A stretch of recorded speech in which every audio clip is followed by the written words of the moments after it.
السلام علیکم ورحمۃ اللہ وبرکاتہ۔ ناظرین، ایک بار پھر سے ایکیڈمک گروتھ کی ویڈیوز میں آپ کا خیر مقدم ہے۔ آج ہم بات کرنے والے ہیں کہ شرک کی ابتدا کب ہوئی اور کیسے ہوئی، اور اس کو ختم کرنے کے لیے کون سے نبی کو رسول بنا کر بھیجا گیا۔ ساتھ ہی یہ جانیں گے کہ نوح علیہ السلام کے بیٹے کا کیا حشر ہوا۔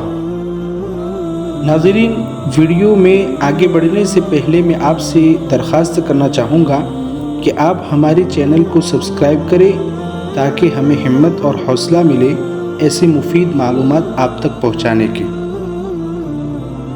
ناظرین، حضرت آدم علیہ السلام کے بعد کئی صدیوں تک انسانیت اللہ کی توحید پر قائم رہی۔ سب اللہ کو اپنا رب مانتے تھے، اس کی عبادت کرتے تھے۔ لوگ ایک دوسرے کے ساتھ امن اور سکون کے ساتھ رہتے تھے، نہ کوئی جھگڑا تھا، نہ کوئی رنجش تھی، اور سب اللہ کے قریب رہنے کی کوشش کرتے تھے۔ ناظرین، انہی دنوں کچھ ایسے نیک بزرگ گزرے جو اپنی تقوی، عبادت اور نیکیوں کی وجہ سے مشہور ہوئے۔ ان کے نام ود، سوا، یغوث، یعوق اور نصر تھے۔ یہ بزرگ لوگوں کو اللہ کی عبادت کی یاد دہانی کرواتے، نیک کام سکھاتے اور برائیوں سے بچاتے۔ جب یہ دنیا سے رخصت ہوئے تو لوگ بہت غمگین ہو گئے۔ اسی موقع پر شیطان نے انسانوں کو بہکانا شروع کیا۔ اس نے کہا، کیوں نہ تم ان نیک لوگوں کی یاد میں ان کے مجسمے بنا لو تاکہ جب بھی تم ان کو دیکھو تو نیکی یاد آ جائے۔ ابتدا میں لوگوں نے یہی کیا، ان بزرگوں کے مجسمے، تصویریں اور علامتیں بنائیں اور انہیں اپنے اپنے گھروں میں اور عبادت گاہوں میں رکھ دیا۔ شروع میں نیت اچھی تھی، کسی نے ان کو معبود نہیں بنایا، بلکہ یہ کہا کہ یہ ہمیں اللہ کی یاد دلاتے ہیں۔ ناظرین، لیکن وقت گزرتا گیا، نسلیں بدلتی گئی اور آنے والی قوموں نے سمجھا کہ یہ پتھر ہی معبود ہے۔ یوں تاریخ انسانیت میں پہلی بار شرک کا اندھیرا چھا گیا۔ وہی لوگ جو اللہ کو ماننے والے تھے اب اللہ کو بھول گئے اور ان بتوں کے سامنے اپنا سر جھکانے لگے۔ ناظرین، جب زمین پر شرک پھیل گیا، انسان گمراہی میں ڈوب گئے، تو اللہ تعالیٰ نے اپنی رحمت سے ایک عظیم نبی کو بھیجا۔ یہ نبی حضرت نوح علیہ السلام تھے۔ ناظرین، اللہ تعالیٰ نے حضرت نوح علیہ السلام کو حکم دیا کہ اے نوح، اپنے قوم کو میرا پیغام پہنچاؤ، انہیں کہو کہ صرف اللہ کی عبادت کرے اور ان بتوں کو چھوڑ دے۔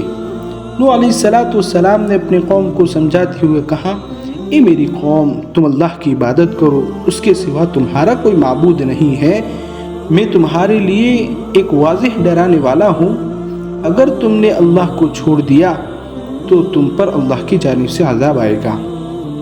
لیکن قوم نے بات نہیں مانی۔ کچھ نے مذاق اڑایا تو کچھ نے کہا، اے نوح، تم ہماری طرح ایک انسان ہی تو ہو، ایسی کیا خصوصیت آپ میں ہے کہ اللہ تعالیٰ نے آپ ہی کو نبی بنا کر بھیجا، اور تمہاری پیروی تو صرف قوم کے غیر کمزور اور غریب لوگوں نے ہی تو کی ہے۔ اگر کوئی سردار یا کوئی بڑا آدمی تمہاری پیروی کرتا تو ماننے میں آتا اور ہم تمہاری پیروی کرتے۔ حضرت نوح علیہ السلام نے ان کی قوم کو جواب میں یہ کہا کہ اے میری قوم، میں تم سے مال نہیں مانگتا، میرا اجر تو اللہ کے ذمے ہے، اور تم ان کمزوروں کو حقیر کیوں سمجھتے ہو جنہیں اللہ تعالیٰ نے ایمان کی دولت دی ہے۔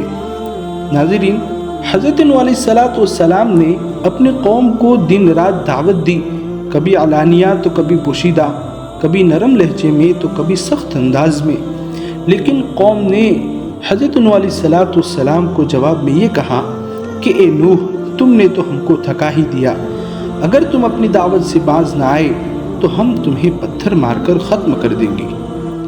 ناظرین، حضرت نوح علیہ السلام نے 950 سال تک اللہ تعالیٰ کی طرف اپنے قوم کو بلایا، لیکن ایمان لانے والے بہت کم تھے۔ اس طویل جد و جہد میں انہوں نے کبھی صبر کا دامن نہیں چھوڑا۔ پھر نوح علیہ السلام نے اللہ تبارک و تعالیٰ کی طرف متوجہ ہوتے ہوئے اپنے قوم کا حال بیان فرمایا اور کہا، اے میرے رب، میں نے اپنی قوم کو دن رات بلایا، لیکن میری دعوت نے انہیں اور زیادہ بھاگنے پر مجبور کر دیا۔ وہ کانوں میں انگلیاں ڈال لیتے ہیں اور تکبر میں اڑ جاتے ہیں۔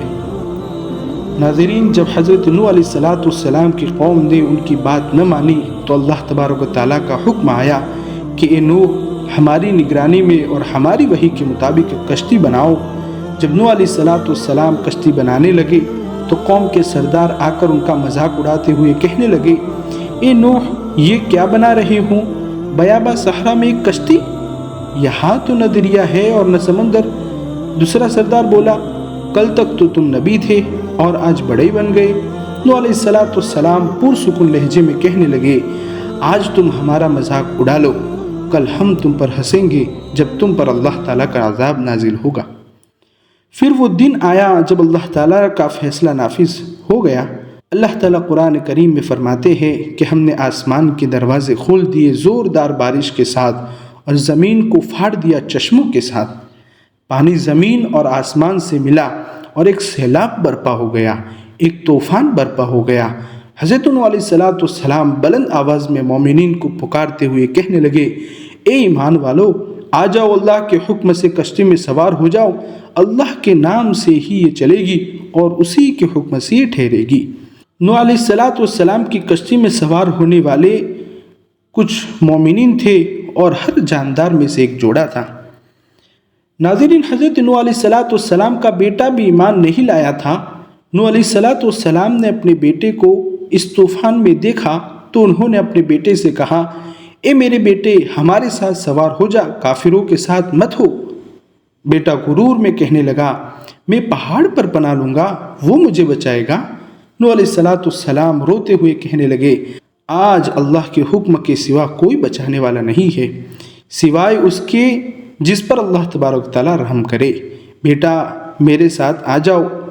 پھر اتنے میں ایک موج آئی اور نوح علیہ السلام کے بیٹے کو بہا کر لے گئی اور وہ بیٹا ڈوبنے والوں میں سے ہو گیا۔ ایک لمبی مدت تک بارش برسنے کے بعد اللہ تعالیٰ نے زمین کو حکم دیا، اے زمین تو اپنا پانی نکل لے، اور یہ آسمان تو تھم جا۔ پانی اتر گیا اور کشتی جودی پہاڑ پر جا ٹھہری۔ یہاں آ کر نوح علیہ السلام نے اللہ تبارک و تعالیٰ سے دعا کرتے ہوئے اپنے بیٹے کے بارے میں سوال کیا کہ اے میرے رب، میرا بیٹا تو میرے گھر والوں میں سے تھا اور تیرا وعدہ سچا ہے، تو سب سے بڑا فیصلہ کرنے والا ہے۔ اللہ تبارک و تعالیٰ نے جواب دیا کہ اے نوح، وہ تمہارے گھر والوں میں سے نہیں تھا کیونکہ اس کا عمل نیک نہ تھا، بس تم مجھ سے وہ چیز نہ مانگو جس کا تمہیں علم نہیں ہے۔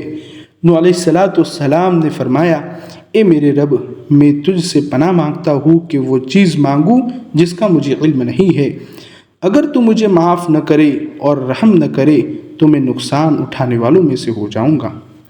یوں حضرت نوح علیہ السلام اور اہل ایمان ایک نئی زندگی کے ساتھ زمین پر آباد ہو گئے۔ ان کی پوری زندگی ہمیں یہ سبق دیتی ہے کہ نجات نسب سے نہیں، ایمان اور عمل سے ہے۔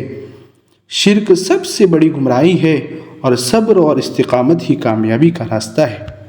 اے انسان، اگر دنیا کا سب کچھ تمہارے پاس ہو مگر ایمان نہ ہو تو کچھ نہیں، اور اگر ایمان ہو تو تمہارے لیے اللہ کی رحمت کافی ہے۔ ناظرین، مزید ایسی مفید ویڈیوز دیکھنے کے لیے آپ ہماری چینل کو سبسکرائب کریں اور ہمارا سپورٹ کریں اور بیل آئیکن کو دبانا نہ بھولیں۔